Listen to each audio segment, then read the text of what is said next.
Empezamos la segunda fase del día, que es la mesa de ponencia. En primer lugar, muchas gracias a Carmen por su magnífica conferencia.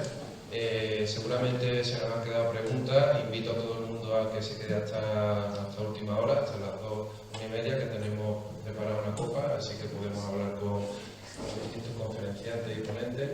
Y presento en la primera ponencia del día a Antonio Torres Riesgo, armenio, ¿vale? Licenciado o grado en Historia por la Universidad de Currículum, no me ha dado tiempo. Grado en Historia por la Universidad de Córdoba.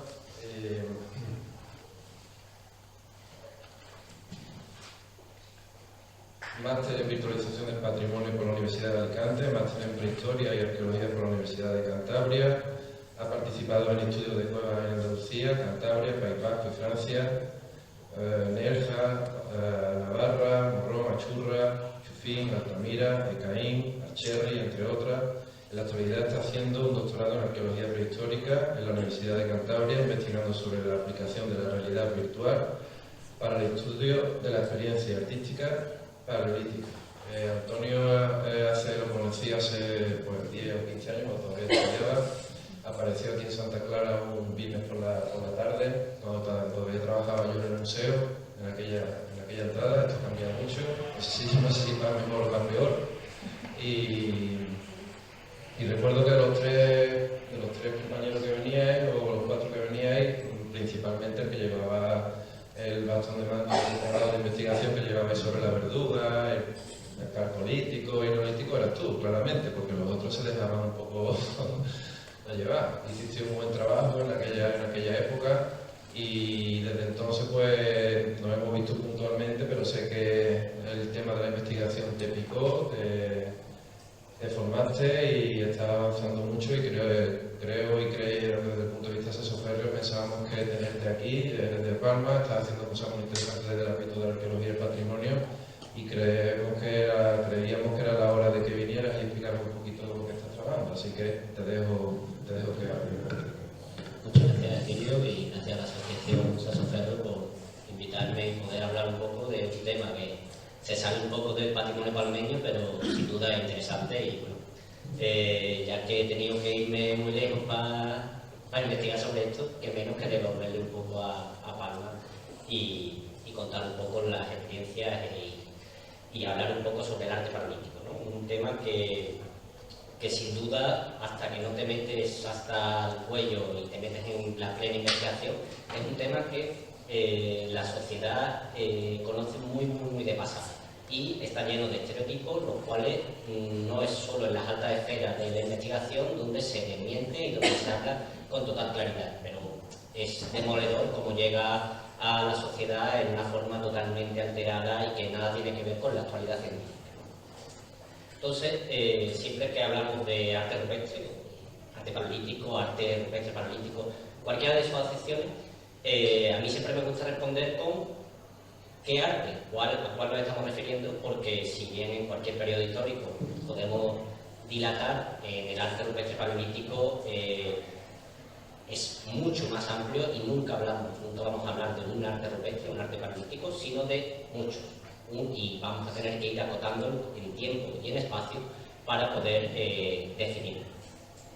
Las interpretaciones que se han dado a este tipo de manifestaciones culturales prehistóricas pues van desde el chamanismo, donde personas especiales que llevan ese aura de sacerdote hacen una especie de rituales, la típica magia simpática, donde a través de esa empatía con lo que dibujamos se sobreentiende de que vamos a cazar o vamos a propiciar esa caza de los animales que dibujamos.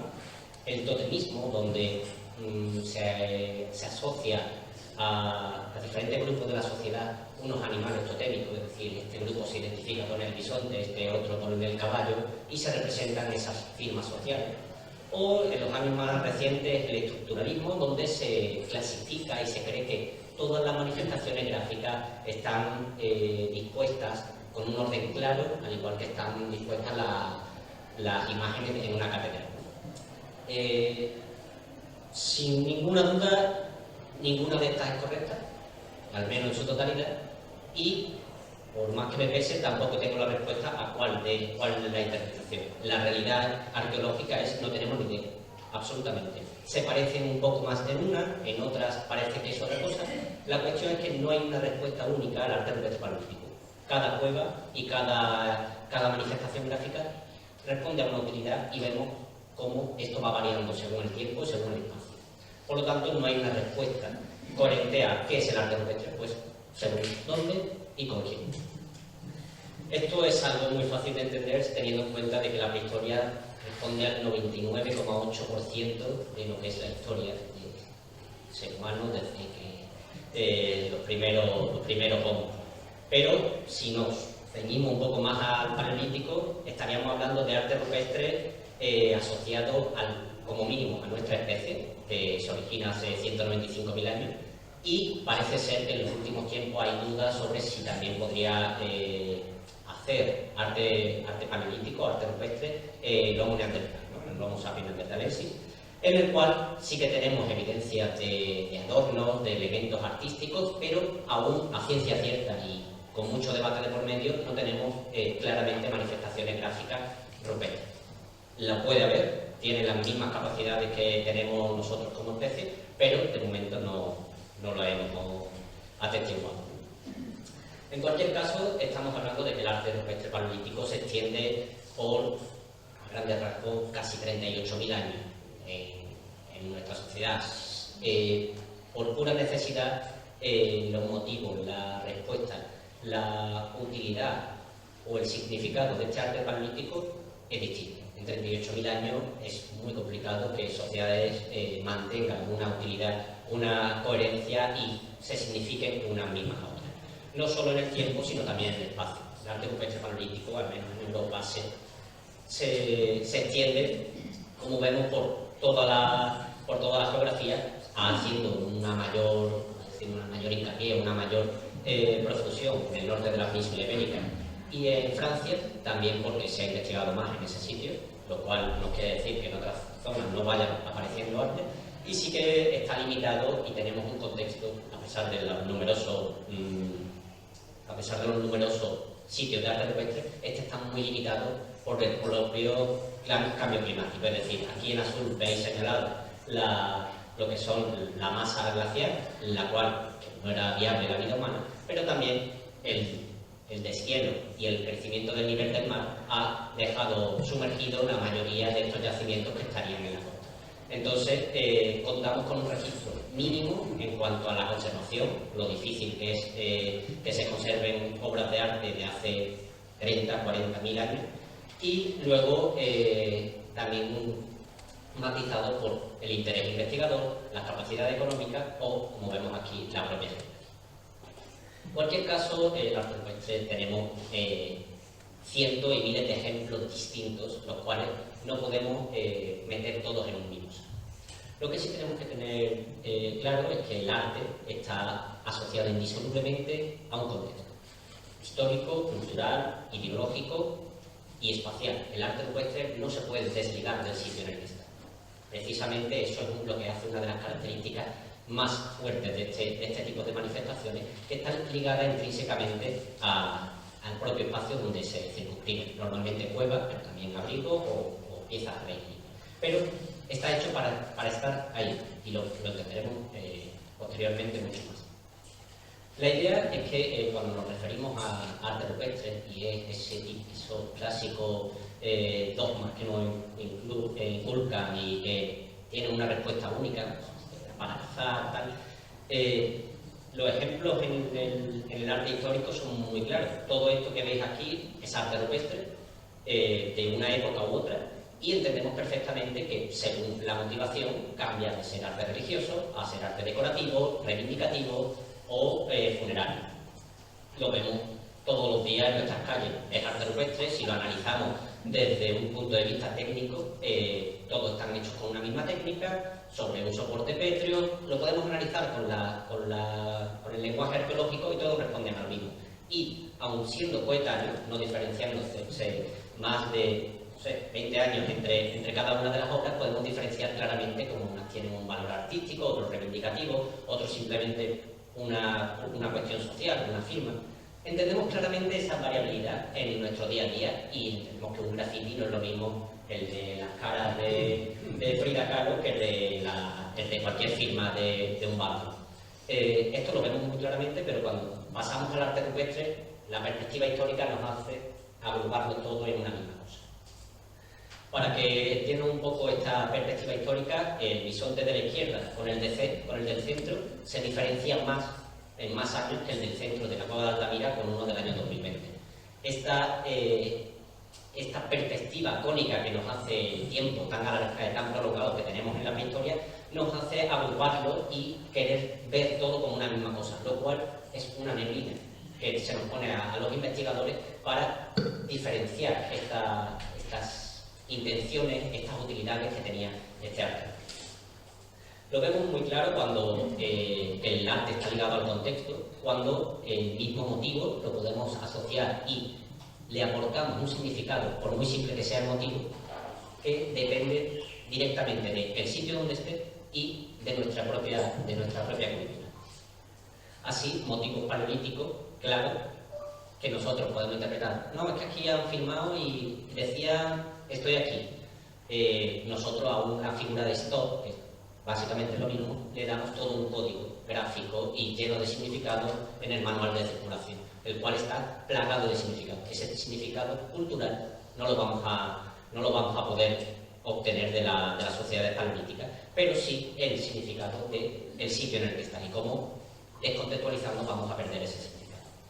No hay ningún problema en entender que el braille puede leer cualquier obra bibliográfica, pero empezamos a ponernos nerviosos si digo que la escritura y con ello la diferenciación entre historia y prehistoria no se inventa en el año 3000, sino que tenemos escritura paleolítica bien organizada.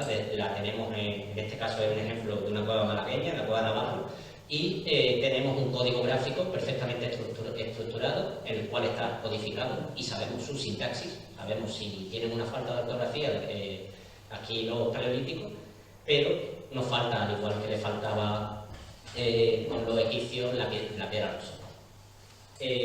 Podemos entender que en este caso es escritura y que no tiene nada que ver con las representaciones de los bisontes de Altamira, entre otros casos porque les diferencian 8.000 años de diferencia. De esta forma, con este valor intrínseco y que tenemos que tener en cuenta que los símbolos dependen en su totalidad por lo que diga la sociedad, tenemos los bisontes de Altamira, pero si ponemos esta imagen y nos imaginamos en la mente de arqueólogos dentro de 10.000 o 20.000 años, nosotros seguramente, aquí todos los presentes, podremos reconocer de que esto es una pieza de la creación de Adán de la Capilla Sixtina y descontextualizamos ese fragmento de obra artística y podemos entenderlo y le aplicamos todo el significado que tiene esa obra. Es una obra religiosa, ya de la cultura popular, pero si fuéramos arqueólogos del futuro, perfectamente, si desconocemos eso, podríamos decir que esto es un anuncio de manos, no tiene otro significado. Y al igual que podemos decir que los bisontes de Altamira pueden ser un atlas de patología bovina. Carecemos del significado cultural y puede ser millones de cosas. No es hasta que precisamente devolvemos esa obra artística a su contexto espacial, donde entendemos que ese pequeño fragmento de arte, de pintura, está en un edificio hecho en proceso para esa manifestación, que está dentro de un complejo religioso, está dentro de un país religioso, de hecho, y que pertenece a toda una obra religiosa que sabemos perfectamente su código, sabemos diferenciar la mano de quién es y le podemos poner un nombre propio, ¿no? Lo que nos aporta, por lo tanto, el significado es el espacio, el sitio, el entorno cultural. Bien. Cuando hablamos de arte rupestre, hablamos de que es una experiencia multisensorial y por lo tanto no podemos desligarla del espacio y del sitio y del cómo se hizo. Se hizo para ser vista de una forma muy concreta. Esto que ven en pantalla, que no es que se haya ido, es lo que se ve en una cueva paleolítica. Absolutamente a oscuras, completamente la oscuridad más absoluta que puedan ustedes imaginar. Por lo tanto, no es de extrañar de que las obras están hechas para ser vistas de una forma muy concreta, a la luz del fuego. La iluminación artificial es imprescindible para ver cualquier tipo de figura, para adentrarse a esa cabina. ¿Cómo es el tipo de iluminación? Aquí vemos antorchas, pero tenemos otros dos tipos, las lámparas de tuétano o de grasa animal y los fuegos fijos. Cualquiera de estos tres tipos de iluminación va a determinar la acumulación de humo, la cantidad de iluminación, el si podemos desplazarnos, si la prueba es difícil o no. Todo eso va a determinar el cómo. Primero accedemos a la cavidad, lo cual no... Bueno, pues comenzamos la segunda fase del día, que es la mesa de ponencia. En primer lugar, muchas gracias a Carmen por su magnífica conferencia. Seguramente se nos han quedado preguntas. Invito a todo el mundo a que se quede hasta última hora, hasta las 2:30, que tenemos preparada una copa, así que podemos hablar con los distintos conferenciantes y ponentes. Y presento en la primera ponencia del día a Antonio Torres Riesgo, armenio, ¿vale? Licenciado o grado en Historia por la Universidad de currículum, no me ha dado tiempo. Grado en Historia por la Universidad de Córdoba.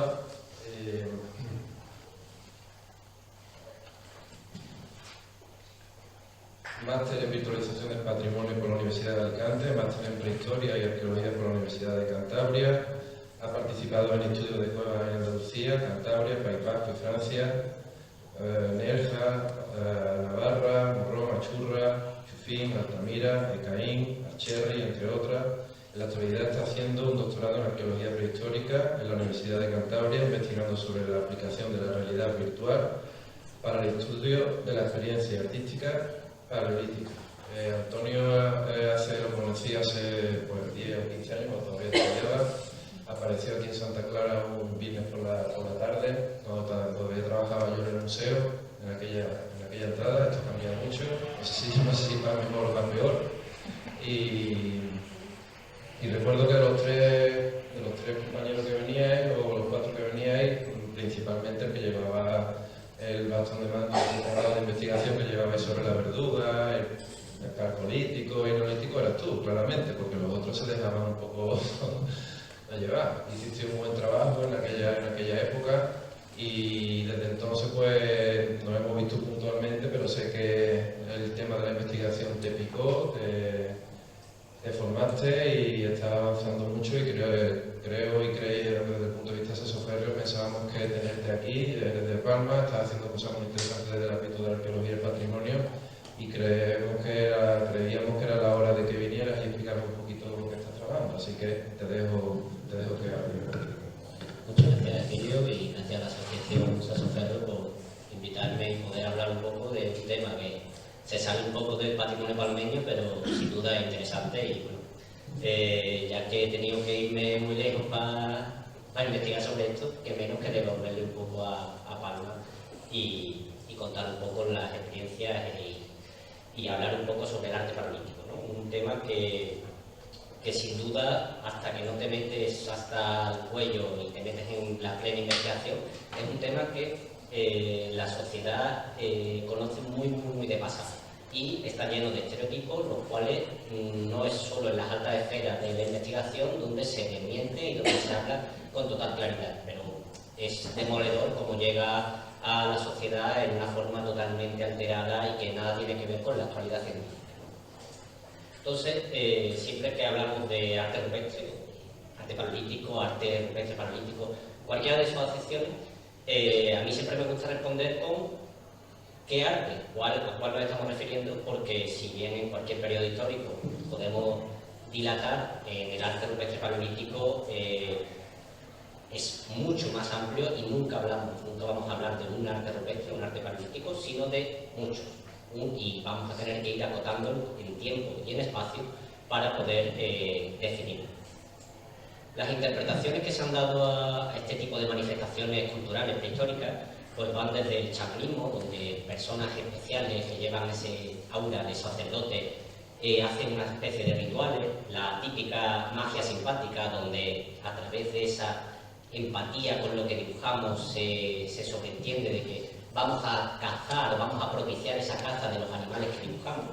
El totemismo, donde se asocia a diferentes grupos de la sociedad unos animales totémicos, es decir, este grupo se identifica con el bisonte, este otro con el caballo, y se representan esas firmas sociales.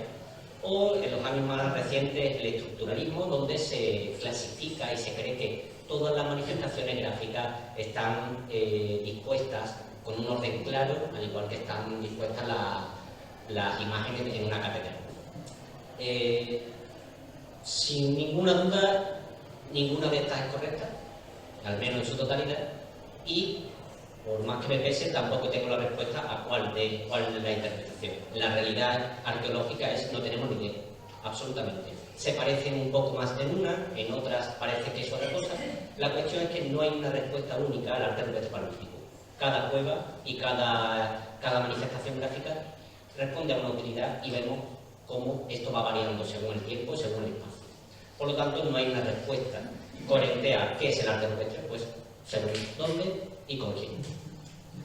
Esto es algo muy fácil de entender teniendo en cuenta de que la prehistoria responde al 99,8% de lo que es la historia del ser humano desde que los primeros homos. Pero si nos ceñimos un poco más al paleolítico, estaríamos hablando de arte rupestre asociado como mínimo a nuestra especie, que se origina hace 195.000 años, y parece ser que en los últimos tiempos hay dudas sobre si también podría hacer arte paleolítico, arte rupestre, el Homo neandertal, ¿no? El Homo sapiens neanderthalensis, en el cual sí que tenemos evidencias de adornos, de elementos artísticos, pero aún a ciencia cierta y con mucho debate de por medio no tenemos claramente manifestaciones gráficas rupestres. La puede haber, tiene las mismas capacidades que tenemos nosotros como especie, pero de momento no lo hemos atestiguado. En cualquier caso, estamos hablando de que el arte rupestre paleolítico se extiende por, a grandes rasgos, casi 38.000 años en nuestra sociedad. Por pura necesidad, los motivos, la respuesta, la utilidad o el significado de este arte paleolítico es distinto. En 38.000 años es muy complicado que sociedades mantengan una utilidad, una coherencia y se signifiquen unas mismas a otras. No solo en el tiempo, sino también en el espacio. El arte rupestre paleolítico, al menos en Europa, se extiende, como vemos, por toda la geografía, haciendo una mayor hincapié, una mayor profusión en el norte de la península ibérica.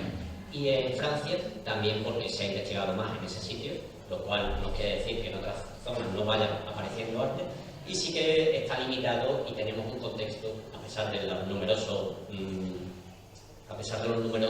sitios de arte rupestre, este está muy limitado por el propio cambio climático. Es decir, aquí en azul veis señalado lo que son la masa glacial, la cual no era viable la vida humana, pero también el deshielo y el crecimiento del nivel del mar ha dejado sumergido la mayoría de estos yacimientos que estarían en la costa. Entonces, contamos con un registro mínimo en cuanto a la conservación, lo difícil que es que se conserven obras de arte de hace 30, 40.000 años, y luego también matizado por el interés investigador, las capacidades económicas o, como vemos aquí, la propia gente. En cualquier caso, el arte rupestre tenemos cientos y miles de ejemplos distintos, los cuales no podemos meter todos en un mismo saco. Lo que sí tenemos que tener claro es que el arte está asociado indisolublemente a un contexto histórico, cultural, ideológico y espacial. El arte rupestre no se puede desligar del sitio en el que está. Precisamente eso es lo que hace una de las características más fuertes de este tipo de manifestaciones, que están ligadas intrínsecamente al propio espacio donde se circunscriben, normalmente cuevas, pero también abrigos o piezas de vehículo. Pero está hecho para estar ahí, y lo entenderemos posteriormente mucho más. La idea es que cuando nos referimos a arte rupestre, y es esos clásicos dogmas que nos inculcan y que tienen una respuesta única para cazar, tal, los ejemplos en el arte histórico son muy claros. Todo esto que veis aquí es arte rupestre, de una época u otra, y entendemos perfectamente que según la motivación cambia de ser arte religioso a ser arte decorativo, reivindicativo o funerario. Lo vemos todos los días en nuestras calles. Es arte rupestre, si lo analizamos desde un punto de vista técnico, todos están hechos con una misma técnica, sobre un soporte pétreo, lo podemos analizar con el lenguaje arqueológico y todos responden al mismo. Y, aun siendo coetáneos, no diferenciándose más de 20 años entre cada una de las obras, podemos diferenciar claramente como unas tienen un valor artístico, otros reivindicativo, otros simplemente una cuestión social, una firma. Entendemos claramente esa variabilidad en nuestro día a día y entendemos que un graffiti no es lo mismo el de las caras de Frida Kahlo que el de cualquier firma de un barrio. Esto lo vemos muy claramente, pero cuando pasamos al arte rupestre, la perspectiva histórica nos hace agruparlo todo en una misma cosa. Para que entiendan un poco esta perspectiva histórica, el bisonte de la izquierda con el del centro se diferencian en más años que el del centro de la Cueva de Altamira con uno del año 2020. Esta perspectiva cónica que nos hace el tiempo tan prolongado que tenemos en la prehistoria nos hace agruparlo y querer ver todo como una misma cosa, lo cual es una neblina que se nos pone a los investigadores para diferenciar estas intenciones, estas utilidades que tenía este arte. Lo vemos muy claro cuando el arte está ligado al contexto, cuando el mismo motivo lo podemos asociar y le aportamos un significado, por muy simple que sea el motivo, que depende directamente del sitio donde esté y de nuestra propia cultura.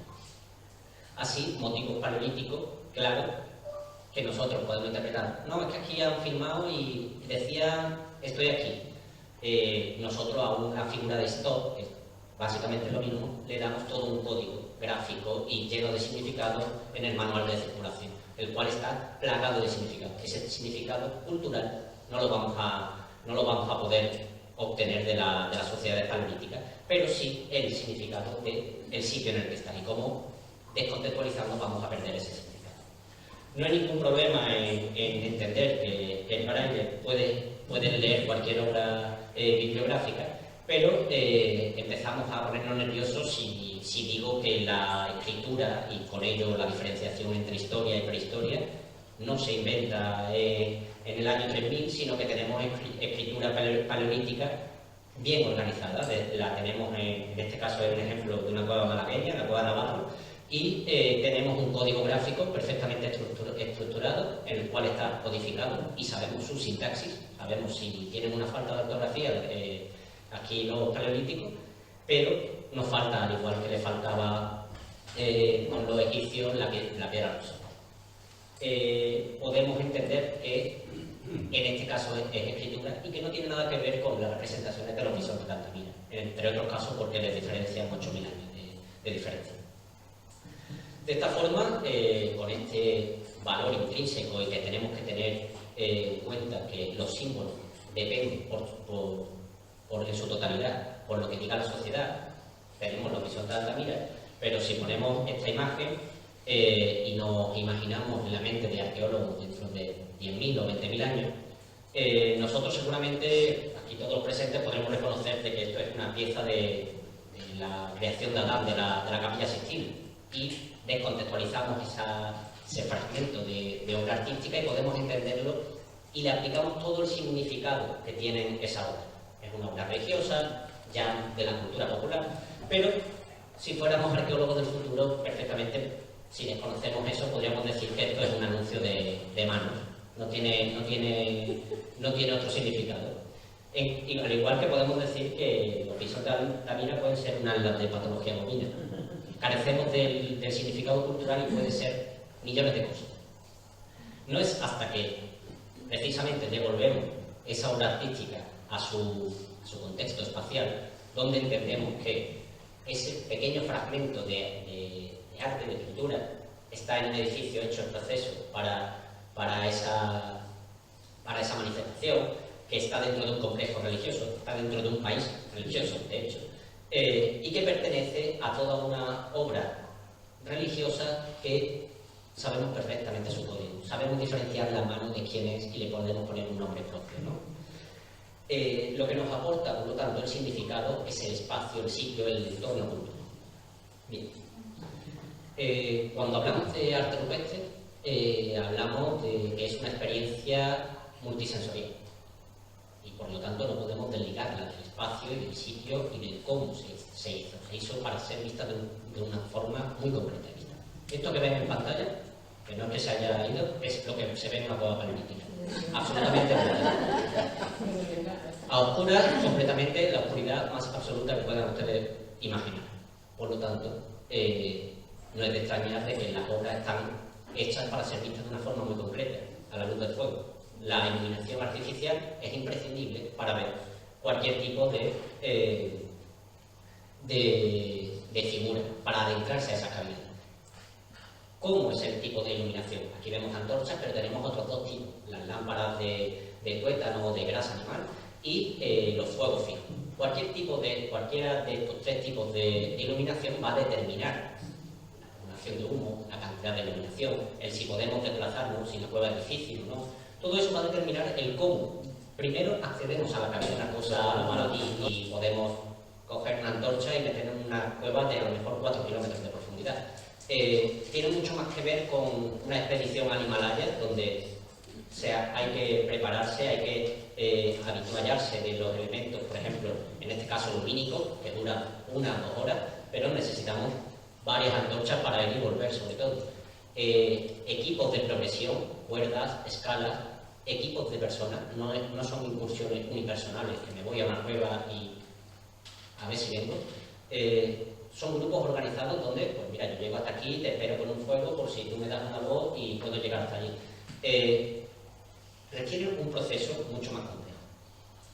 Luego, la utilización del propio entorno, como decíamos, está indisolublemente ligado al entorno. Aquí podemos ver cómo en este bloque del centro de la sala de Arminche se utiliza para la propia jiba de los bisontes.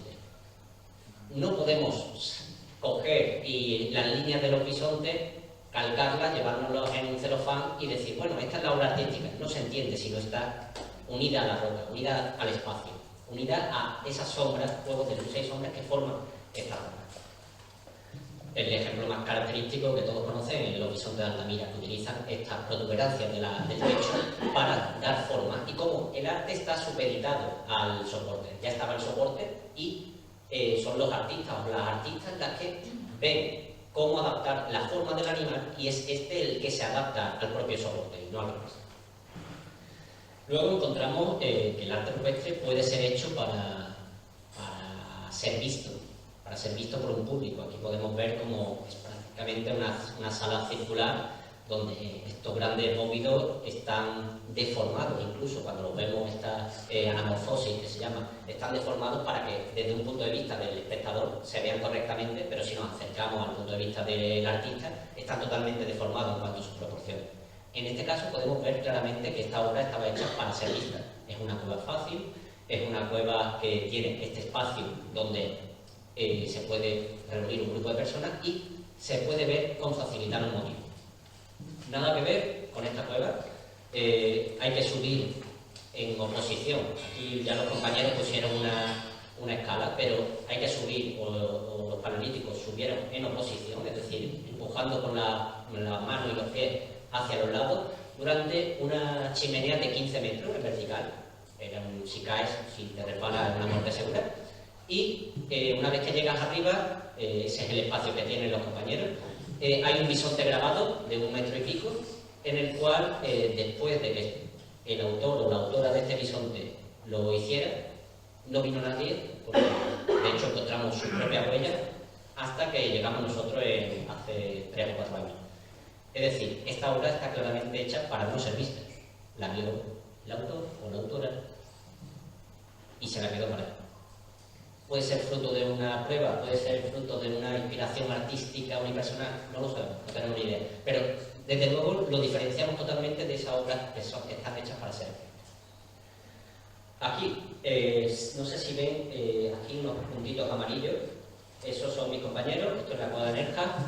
Para llegar a las galerías altas tienes que pasar por esta ruta, que además nos aseguramos de que es la ruta paralítica, porque en cada uno de los puntos vamos encontrando los carboncitos que dejaban las antorchas y algunas de las manifestaciones que dejan, intencionadas o no, es decir, pinturas rupestres o de ir impregnados en rojo, el típico ocre que pueden ver en cualquier documental de las tribus de la Jimba, que van impregnados en rojo, en ocre, para pintura, decoración, para protegerse de los insectos, para protegerse del sol. Claro, si tú vas impregnado de polvo rojo y te metes en una cueva húmeda, en cada sitio que te rozas vas dejando marcas. Podemos ir siguiendo estas marcas y los carbones como si fueran Hansel y Gretel y pasan por el mismo camino que pasamos nosotros hoy en día. Estos son 25 metros de caída en vertical para llegar, después de 2 kilómetros de recorrido subterráneo, escalando de esta manera, a una cabra de 30 centímetros. Esta cabra de 30 centímetros no solo bisonte de Altamira, evidentemente, pero cuando te tiras 2 horas escalando, jugándote la vida, te sabe a gloria. Es como cuando llegas a una montaña, que las vistas son mucho más bonitas después de haber sudado. Si vas en coche no sabe lo mismo. Pues aquí pasa lo mismo. La propia dificultad del acceso a la pintura forma parte de la experiencia, porque no es algo que esté hecho para todo el público, sino que hay que cumplir, hay que pagar el peaje de jugarse la vida y llegar hasta. También estamos hablando de una experiencia multisensorial. Documentamos en el registro paleolítico flautas, donde la izquierda es una bramadera, va a ser una especie de zumbido, pero también lo que no encontramos, que son lo que también existiría, que serían elementos de percusión, como tambores, panderetas. ¿Qué pasa? Que eso no nos queda. La piel de animal es mucho más frágil y no nos queda después de 30.000 años. Pero una frase que me gusta mucho, que la ausencia de evidencia no es evidencia de ausencia, es decir, que no esté no quiere decir que no pudiera, que no lo conservemos ahora, no quiere decir que no exista. Bien, la música, en los años más recientes se ha documentado también una caracola modificada para que ejerza un tipo de sonido con los mismos motivos que está la propia cueva donde se ha encontrado. Es decir, hay una asociación directa entre el arte rupestre de esa misma cueva con el instrumento que usaban. Por lo tanto, no es descabellado pensar que en este tipo de manifestaciones gráficas, en este tipo de actividades, también el elemento musical o sonidos se diera como una parte añadida, extra a esta experiencia. Les hablaba antes de la escritura, pero también, lo siento por los hermanos más, pero el cine también se inventó en el Paleolítico. El cine son imágenes en movimiento, por definición, y imágenes en movimiento son lo que tenemos hace 32.000 años en la cueva de Chauvet. En vez de pintarle a un bisonte 4 patas, le pintó 8, no porque sea mutante, sino porque con el movimiento del fuego estos bisontes van a correr a nuestro alrededor. Por lo tanto, si sumamos la luz del fuego, la experiencia de entrar a la cueva, sumamos el sonido y que los bisontes corren alrededor tuya, desde luego es una experiencia multisensorial, mucho más, y lo que quiero transmitir, que si yo pongo simplemente esta imagen aquí. Esta imagen a mí no me dice nada. Si yo voy a la cueva y sufro toda esa experiencia, y si además tengo el contexto cultural y entiendo lo que significa, no tiene nada que ver la experiencia. Es como si voy al teatro o me lo cuentan y me enseñan una foto. Hay muchísima diferencia entre esos dos experiencias. Por último, lo que hablaba de la iluminación. Nosotros ahora vemos los bisontes de Altamira. Esta es una foto mía del otro día. Unas luces flash, maravillosas, unas luces LED. En blanco se ve perfectamente el rojo, se ven todos los detalles. Está perfecto para la investigación, para acercarnos a las técnicas, pero en ningún momento del Paleolítico ni los artistas ni los visitantes vieron los bisontes de Altamira de esta forma. La única forma en la que los vieron fue en esta. Esto es una imagen del año pasado de la neocueva, mientras que hacían una experimentación con luz, con lámparas de pétalo. Así es como se ve. Entonces, lo que ahora nos llama a nosotros la atención, ese rojo de los bisontes de Altamira, ese rojo de la prehistoria, para ellos realmente era el color secundario, era el relleno. Lo que marcaba la diferencia era los grabados que hay alrededor, que con los juegos de luces y sombras le dan profundidad, y ese negro que perfila. El rojo en este caso es secundario y cambia totalmente la visión que tenemos nosotros ahora, que lo que más nos llama la atención son esos rojos intensos. Bien, De esta forma, la experiencia artística paleolítica tiene mucho más que ver con una performance, con una actividad multisensorial, con un concierto, con un teatro, que con una galería de arte. No es la obra por la obra, sino todo el cúmulo de experiencias, de sensaciones que rodean esa obra y que dotan de una experiencia mucho más completa y compleja. Bien, hasta entonces, hasta hace bien poco, el arte rupestre o los historiadores, los arqueólogos que han estudiado el arte rupestre se han centrado en sacar la pintura, sacar las obras de arte, sacar los grabados de la cueva a un sitio más cómodo, al gabinete, al despacho, a la biblioteca, donde los compañeros pudieran comparar este bisonte con el de la otra cueva para ver si se parecen y decir que es de la misma época. Poco más se puede sacar una vez que ya hemos medido todos los ángulos de las patas de los bisontes de toda la cornisa cantábrica, una vez que hemos comparado todo el ángulo de los cuernos de todos los bisontes de la cornisa cantábrica, una vez que hemos comparado cuánto le mide la barba a los bisontes de toda la cornisa cantábrica, no podemos sacar nada. Se ha sacado, y como hemos dicho, se ha intentado pensar que es una galería de arte, y se han sacado estos bisontes desde el inicio de la disciplina. ¿Qué pasa? Que esto lo que estamos hablando es que lo está descontextualizando. Lo está sacando del sitio donde fue pensado para ser visto. ¿Cómo fue pensado para ser visto? Eso estaba diseñado para ser visto de una forma concreta, a la luz del fuego, en tal sitio, desde tal posición. Si cojo, hago una fotografía, lo extraigo y me lo llevo a un museo o a una pantalla o a la casa, no tiene nada que ver, es una experiencia totalmente descafeinada. Bien, en la actualidad, como decía, hemos conseguido llegar a las técnicas más detalladas de cómo se hacía. Sabemos perfectamente las técnicas manuales del arte, podemos datarlo, podemos saber cosas muy concretas, mirando siempre hacia la pintura. Pero lo hemos agotado, o sea, la ciencia ya ha llegado a un tope y no vamos a más. Ya sabemos todo lo que podemos saber de la pintura. Ahora es momento de darse la vuelta y pensar un poco en el artista, es decir, ¿vale?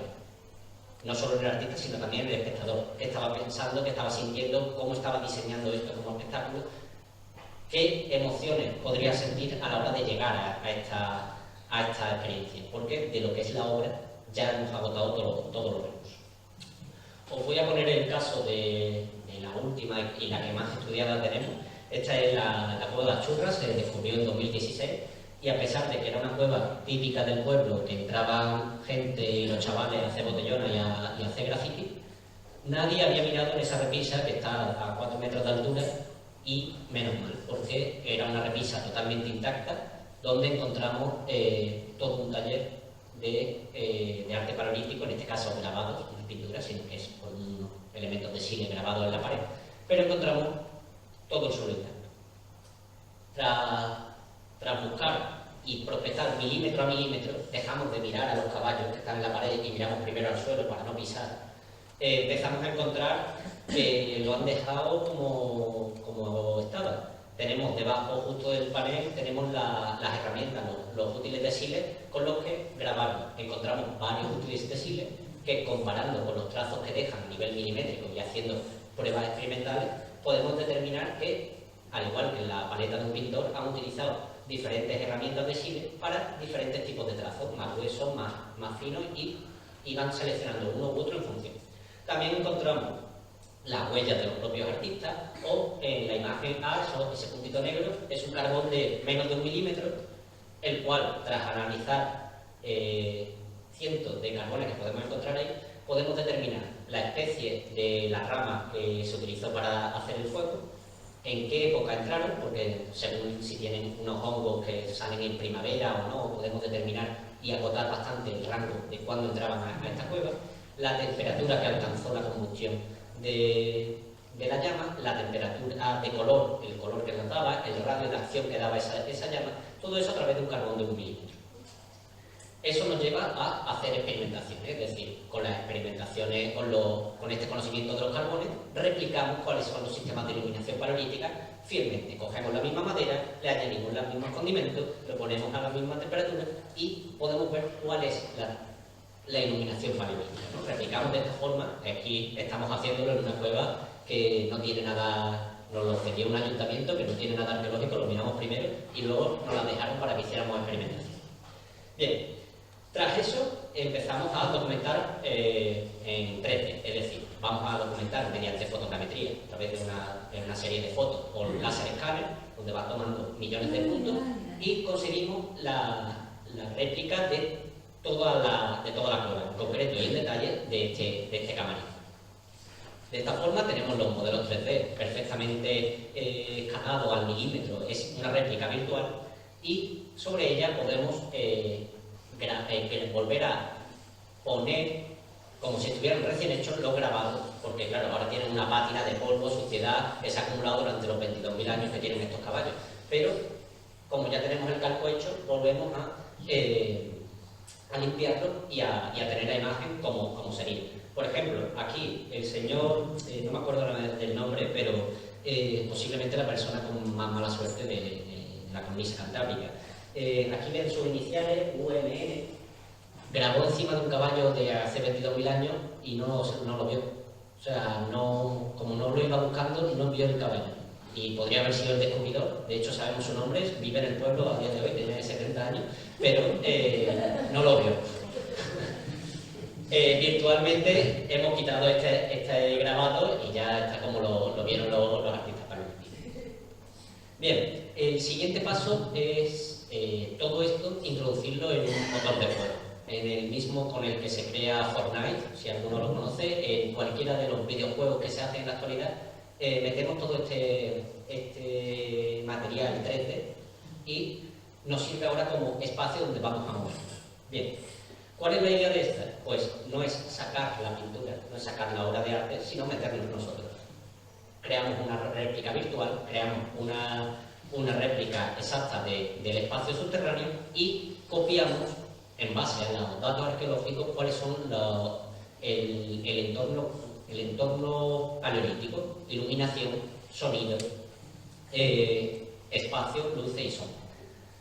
En este caso, si hay un elemento, una estalactita, una escalera que se hayan puesto, algo que haya cambiado desde los últimos 20.000 años para acá, gracias a los análisis geológicos, entendemos que eso no es así, recuperamos cómo era y virtualmente lo imitamos. De esta forma nos vamos acercando cada vez más a lo que vieron los artistas paralímpicos.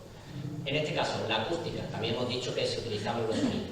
Pues una vez hemos recreado la cueva virtualmente como era, no como es ahora, sino como era en el Paleolítico, podemos hacer una especie de convolución, que es una simulación acústica, para ver cómo sonaba esa cueva. ¿Qué pasa? Que no es lo mismo si la boca de la cueva estaba abierta en el Paleolítico y ahora se ha colapsado. Pero si alguien se hace esa de arena que absorbe las ondas y ahora, en los últimos 20.000 años, ha crecido una costra calcárea que rebota los sonidos. La acústica juega un papel fundamental cuando estás dentro de una cueva a 3 kilómetros y solo se escucha una gotita. De esta forma reconstruimos cómo sonaba. Como os decía antes, a través de experimentaciones medimos exactamente cuáles son los parámetros lumínicos de estos sistemas de iluminación y los recreamos, los incorporamos a este motor de juego y de esta forma podemos obtener una iluminación lo más fiel posible a cómo era en el Paleolítico. Bien, hacemos todo partimos de un estudio arqueológico experimental de estar allí a pie de cueva a 1 milímetro, esta virtualización, esta reconstrucción incluso de las condiciones ambientales en cuanto a iluminación, acústica, juegos de luces y sombras, y lo incorporamos en un motor de realidad virtual.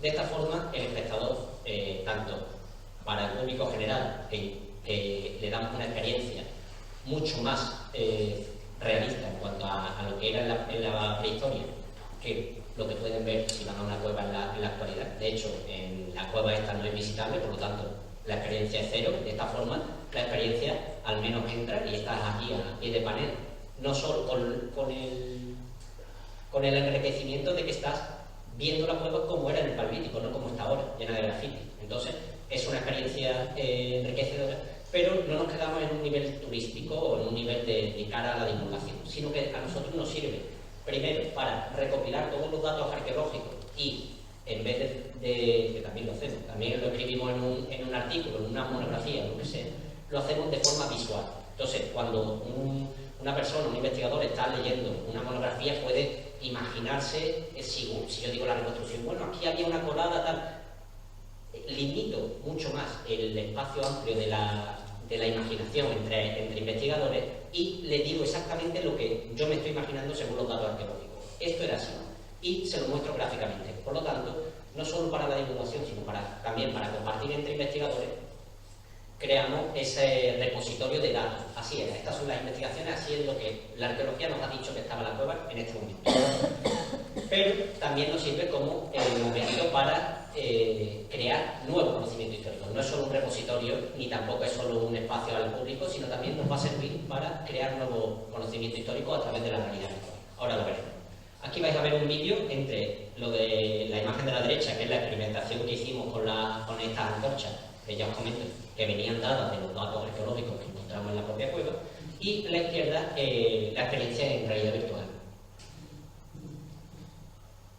Aquí vemos como en la imagen de la izquierda, como esos caballos van cogiendo volumen según las luces y sombras en función de esa iluminación en tiempo real.